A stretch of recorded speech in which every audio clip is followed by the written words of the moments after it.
अस्सलामुअलैकुम। खुदा करे कि आप सबकी सुबह बहुत खुशगवार हो, हर खुशगवार सुबह का अंजाम बख़ैर हो और आप लोग सबको 15वीं सहरी बहुत बहुत बहुत मुबारक हो।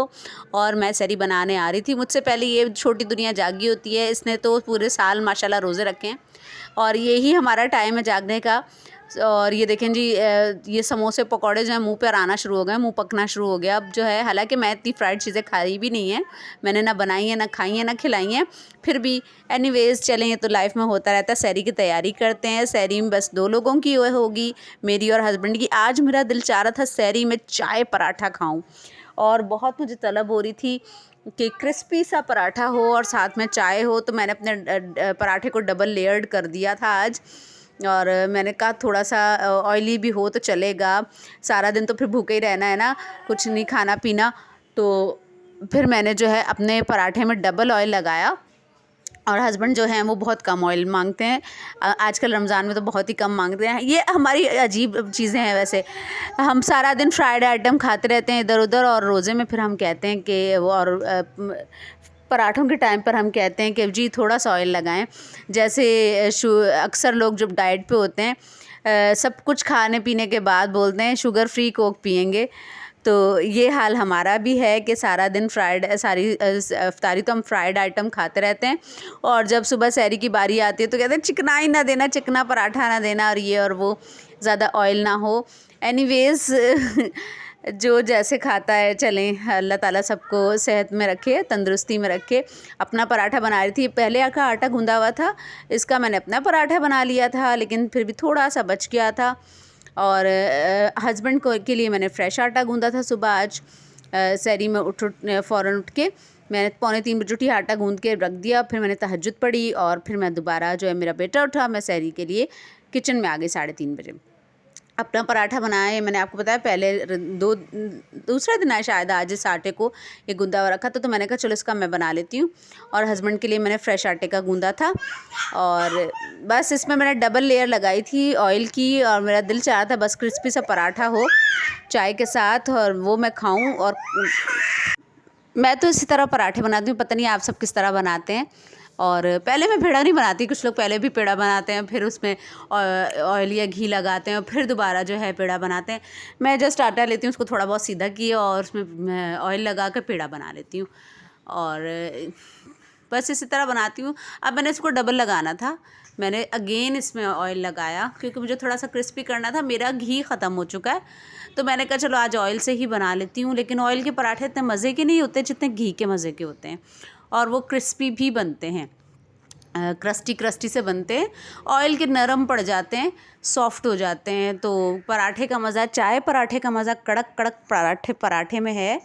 पता नहीं आप लोगों को अच्छा लगता है चाय पराठे का नाश्ता कि नहीं। मुझे समटाइम्स मुझे बहुत तलब होती है कि पराठा हो और साथ में चाय हो, बस और कुछ ना हो। और आज भी वही दिल था। खैर रोज़े में तो फिर खाना पड़ता है, दही वगैरह लेना पड़ता है ताकि प्यास ना लगे और दिन भर जो है एनर्जी भी मिलती रहे। चाय पराठे में तो इतनी नहीं होती एनर्जी, तो इस वजह से थोड़ी बहुत रोज़े में चीज़ें लेनी पड़ती हैं। बहरहाल मैं ये अपनी ख्वाहिश जो है रमज़ान के बाद पूरी कर लूँगी इंशाल्लाह। और चाय पराठे की, अब मैं अपने हस्बैंड के पराठे बना रही थी। और आप सब बताइए कि कमेंट में आप लोग कितने कितने बजे उठते हैं। मैं तो रमज़ान हो ना हो, आप सबको पता है कि मेरे दोनों बेटे जो हैं, बेटी नहीं बेटे जो हैं, वो बहुत अर्ली राइज़र हैं, बहुत जल्दी उठ जाते हैं। बेटी मेरी पहले लेट उठा करती थी, 9 साढ़े 9 बजा देती थी। अब माशाल्लाह वो भी तकरीबन 6 बजे लाजमी उठी हुई होती है, 7 बजे 6 बजे यूँ उठी होती है। लेकिन 3-4 बजे वो बिल्कुल नहीं उठती। बेटे तो मेरे पता नहीं कौन से प्लैनेट के हैं, माशाल्लाह दोनों उठ के बैठे हुए होते हैं। ये ले जी, ये मैंने फ़्रेश आटे के बनाए थे, ये वाले जो पेड़े हैं ये फ़्रेश आटे के थे। और हस्बैंड कहते हैं इसमें कम ऑयल लगाना, तो मैंने इसके अंदर बिल्कुल कम ऑयल लगाया, ऊपर भी मैंने बहुत कम ऑयल लगाया था, जस्ट टच ही किया था मैंने। और झटपट से अपनी सहरी तैयार कर ली थी। और आज मेरे पास इसके साथ दाल थी। मैंने कल दाल चावल बनाए थे रात को, क्योंकि इफ्तारी कोई ख़ास खाने को दिल नहीं चाह रहा था, बस 3 पराठे बनते हैं। वैसे मेरे हस्बैंड के माशाल्लाह 3 पराठे होते हैं, लेकिन रोज़े में वो कम खाते हैं, तो उनके 2 और मेरा 1 पराठा बनता है। बस इतनी सी सहरी बनती है, शॉर्ट सी, ज़्यादा लंबी चौड़ी नहीं होती। दही और वो तो सालन भी नहीं लेते हैं। आज मैंने दाल दे दी थी ज़बरदस्ती, अंडा सालन। वो फिर वो दही या अंडे के साथ खाते हैं। इस तरह जो है हमने जल्दी जल्दी अपनी सैरी बनाई। और मेरे मुज्तबा ने भी मुझे बहुत तंग किया था, मैं उसको रूम में छोड़ आई थी और उसके बाबा ने उसको मोबाइल पे ना पोएम्स लगा दी थी। तो इस तरह मैंने सैरी बनाई थी, अदरवाइज़ वो बिल्कुल मुझे सैरी बनाने नहीं दे रहा था। और अब मैं उसको शेल्फ़ पे भी बिठाती हूँ ना, तो वो चीज़ें उठा उठा के नीचे फेंकना शुरू कर देता है। उसको शेल्फ़ पे बिठाने का भी कोई फ़ायदा नहीं होता। अब माशाल्लाह बड़ा होता जा रहा है और नॉटी होता जा रहा है दिन ब दिन, तो किचन में काम से ज़्यादा तबाही मच जाती है और मैं आधा काम कम करती हूँ और चीज़ें ज़्यादा समेट रही होती हूँ। इस एज में बच्चे ऐसे ही करते हैं, तकरीबन 4-5 साल तक बच्चे यूँ ही करते हैं। जब भी माँ किचन में हो तो वो आगे फैलावा ही डाल रहे होते हैं। थोड़ा सा दिल बड़ा करना पड़ता है बच्चों के लिए। सैरी एक करके नमाज वमाज पढ़ के बर्तन धो तो फिर बच्चों के स्कूल का टाइम हो जाता है, फिर बच्चों को के लिए नाश्ता बनाओ, तो हमारा तो सारा दिन ऑलमोस्ट किचन ही में गुजर जाता है। अच्छा जी, आज की अच्छी सी बात शेयर कर दूं कि जिन लोगों के काम रुकते हैं या काम नहीं होते, कोई नामुमकिन काम आपको लग रहा है कि नहीं हो सकता और क्या कोई रुकावट है उसके अंदर, तो आपने हर नमाज के बाद एक तस्बीह या गफूरू इसमें इलाही है, अव्वल आखिर दुरूद शरीफ के साथ इसको पढ़ें। ये नामुमकिन से नामुमकिन काम को आसान करने का बड़ा आसान सा वजीफ़ा है। या गफूरू या गफूरू या गफूरू, हर नमाज के बाद एक तस्बीह पढ़ें और दुआएं करें, बहुत दुआएं करें, दिल से दुआएं करें। अल्लाह ताला हर मुश्किल को आसान कर देने वाला होता है।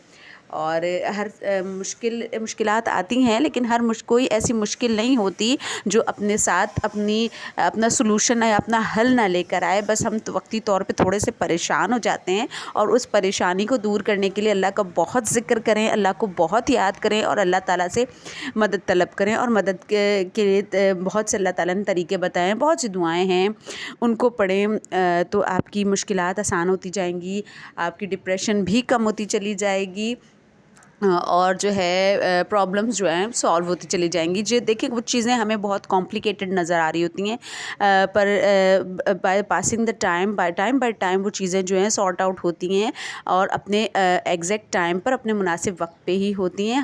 हम बस बहुत जल्दबाज होते हैं, हम बड़ी जल्दी करते हैं, क्योंकि अल्लाह ताला ने जब हज़रत आदम अलैहिस्सलाम का पुतला बनाया तो उसमें जो है जब अल्लाह ताला ने सर के ज़रिए जान डाली तो अभी आधी जान ही डली थी कि हज़रत आदम अलैहिस्सलाम जो है उठ के बैठने लगे। तो अल्लाह ताला ने कहा कि इंसान बड़ा जल्दबाज है। ये पहले अल्फाज थे इंसान के लिए। तो ये चीज़ें हमें समझनी चाहिए कि अल्लाह के हर काम में मसलहत है, देर है अंधेर नहीं है। खैर मेरी सैरी तैयार हो गई है और दुआओं में बहुत याद रखिएगा। मेरे व्लॉग पसंद आएँ तो चैनल को सब्सक्राइब कर दिया करें, बेल आइकन पर भी हिट कर दिया करें। और इन्हीं दुआओं के साथ, इन्हीं सदका जारिया के साथ मैं आपको कहती हूँ अल्लाह हाफिज़। मेरी तरफ से बाबा टाटा बाय बाय। आप भी अपनी सैरी कीजिए, मैं भी अपनी सैरी करती हूँ और नमाज फ़जर के बाद फिर हम बहुत सारी दुआएं करेंगे और कुरान पढ़ेंगे। मैं अपनी चाय भी ले जाऊंगी, इतने में मेरा जो है वो रोज़ा भी हो जाएगा। ये देखें जी, मेरा टिड्डू भी आ गया है। और मेरी तरफ से bye bye, have a nice day.